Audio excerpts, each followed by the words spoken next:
Hey everybody, Gage here from Sharp. Excited to have you with me for another video. In today's episode, we are going to talk about the difference between the Bunka and the Santoku. As you can probably tell, these knives are both very similar in size and shape, with some very minor differences between the two. Today we're going to talk about why one may be better than the other for your chopping style. We're going to talk about a number of different categories, give the edge to one knife or the other. At the end, tally up the results, and that will help us determine which knife is superior. So before we get into this video, I just want to say that both of these knives are super duper versatile. They're great options for any home cook or professional looking for something a little bit more on the compact but capable side. So without further ado, let's get into it. Category 1 is the first of two cutting styles that we're going to talk about, which is the up and down chopping motion. We are going to give the edge in this category to the Bunka. This is because most Bunka, and we're speaking very generally here, have a much flatter profile to them than their Santoku counterparts.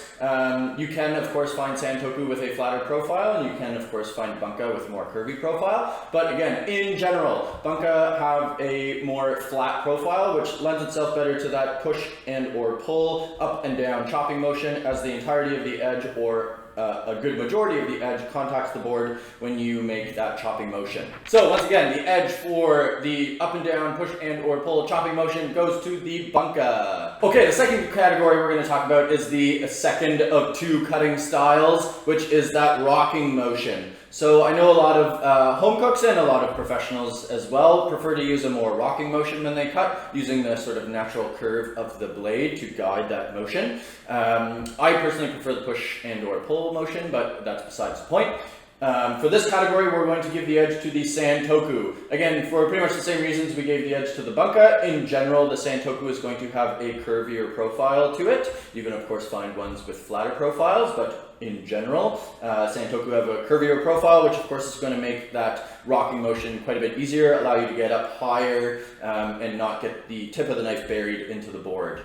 So, once again, the edge for the rocking motion goes to the Santoku. Okay, the next category we're talking about is slicing.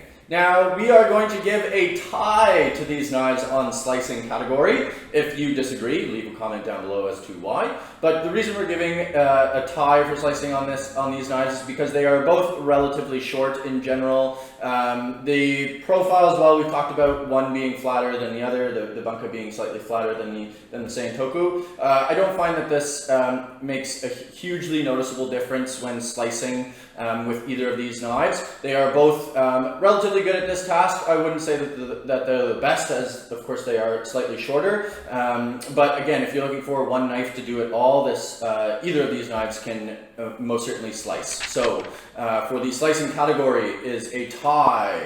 Next category is intricate work done with the tip of our knife. We are going to give the edge in this category to the Bunka, and that's because of this really nice reverse tanto tip, also commonly referred to as a K-tip.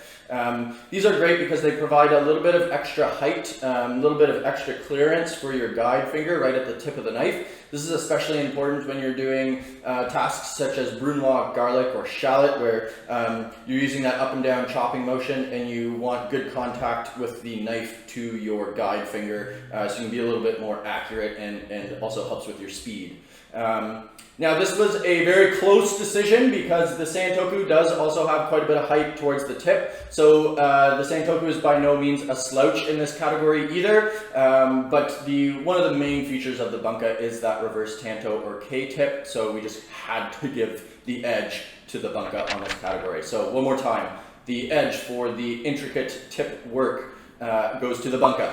Okay, next category is the coolness factor. So, of course, there are many different things that contribute to the coolness of a knife. This is probably the most personal category that we're going to talk about today. And for that reason, we're going to give a tie again. So if you disagree with us, leave a comment down below. The reason we give a tie on this is because generally speaking, there's going to be more Santoku options available. So you'll be able to find a wider range of finishes and steel types and looks and feels.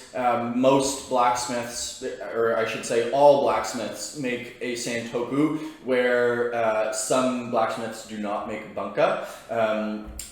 However, with that said, there are still many Bunka options out there, and I personally love this K-tip. I think it looks super duper cool, and I really enjoy the extra dexterity it provides to the tip of the knife, and that's something that I find very cool. Okay, so with all of that said, the edge for coolness factor is a double edge, again, a tie. Okay, last category, and you're probably going to get mad at me because we're going to do another a double-edged tie here. We're talking about versatility. So, as I stated at the beginning of this video, these knives are both extremely versatile. You're going to be able to do pretty much anything you come across in the kitchen with one of these. They might not excel at certain tasks, like dealing with larger vegetables and slicing larger pieces of meat, but they can absolutely accomplish those tasks.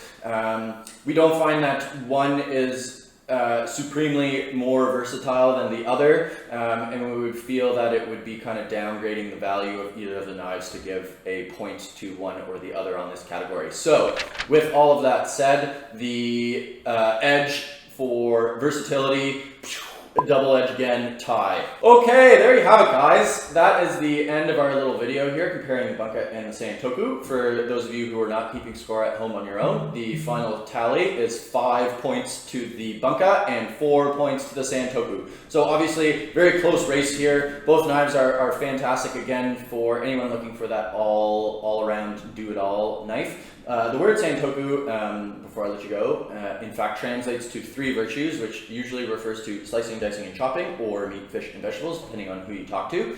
Basically, the name tries to imply the versatility of the knife, and that's what's made it the most popular knife in Japanese home kitchens today. The Bunka, I would say, is becoming more and more popular as more and more blacksmiths are starting to make this shape. And again, it's being a very close relative of the Santoku, is also super versatile. So if you're looking for, again, that one do-it-all knife, either of these would be a great option. Thank you so much for watching, guys. If you like this video, make sure to like, share, and subscribe to our channel for more knife-related content. And until the next video, stay sharp.